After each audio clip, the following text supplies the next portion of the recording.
Ayan po, magandang tanghali po. Nandito po yung si... Ano pa naman? Si Vincent. Vincent. Ayan po.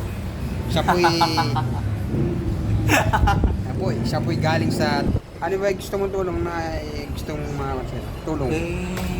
Sasampahan ko po sana yung pamilya ko ng abandonment dahil po yung... Pamilya mo? Oo. Bakit? Pinabayaan ako dahil ayaw nung ate ko, ayaw rin nung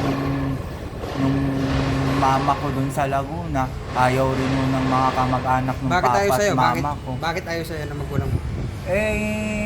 Hindi naman sa porkit katamad-tamad ako, ngayon naman naghahanap buhay na ako. Ano ba trabaho mo ngayon? Nagtitinda ako dun sa TV5 ng kalakal, tapos nagtitinda ako ng face mask, medyas, ballpen. Magkano makinikita mo kada araw? Ay, maliit lang, hindi naman sapat lang ng isang araw yung 100 dahil sa sobrang mahal ng bilihin. Ano yung mga nasasabi sa'yo ng mga ibang tao sa ginagawa mo? Yun Natutuwa nga. ba sila?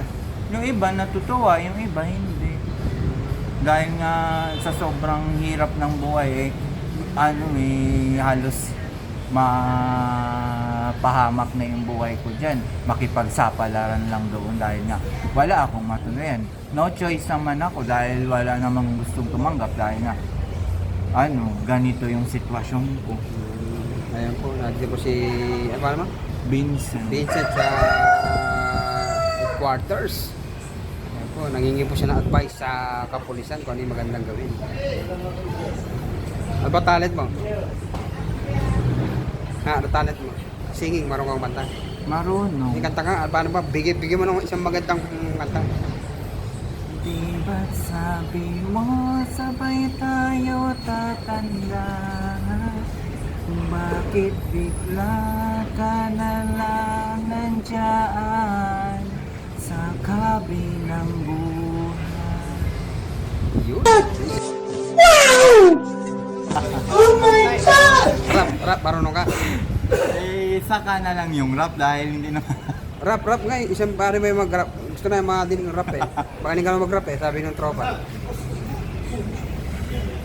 Raps. Kung gusto kong lumigaya ang iyong buhay, humanap ka ng pangit at ibigin mong tunay. Yo, what's up? Ano ba hugot mo sa buhay? Ha? Ano hugot mo sa buhay? Ayun nga, sabi ko nga bilog ang mundo. May Diyos. Diyos lang ang nakatakutan ko at wala nang iba. Kung mawala ang Diyos, wala na rin ako. Wala na rin akong silbi sa buhay ko. Kaya Diyos lang ang mahalaga sa akin. Wala nang iba. Ano yung may papayo mo sa mga katulad mo na tinataboy ng magulang? Ha? Ano ma-advise mo sa mga katulad mo na tinataboy ng magulang? Sa mga naranasan kong hirap sa buhay, sa existing of 20 years in the world, sana yung mga naabando din, nakagaya ko, na homeless at walang matiran at palaboy-laboy lang at walang pera, walang hanap buhay, walang kakayanan sa mundo, may kapansanan ka pa, sana maging impluwensya ako, huwaran na isang mamamayang Pilipino dahil na ganito yung sitwasyon ko. Sana ang mapapayo ko lang sa mga ganito sa akin is marunong dapat kayong dumiskarte at mahalin nyo yung mga trabaho nyo kung kaya nyo magtrabaho. Yun lang at maraming salamat.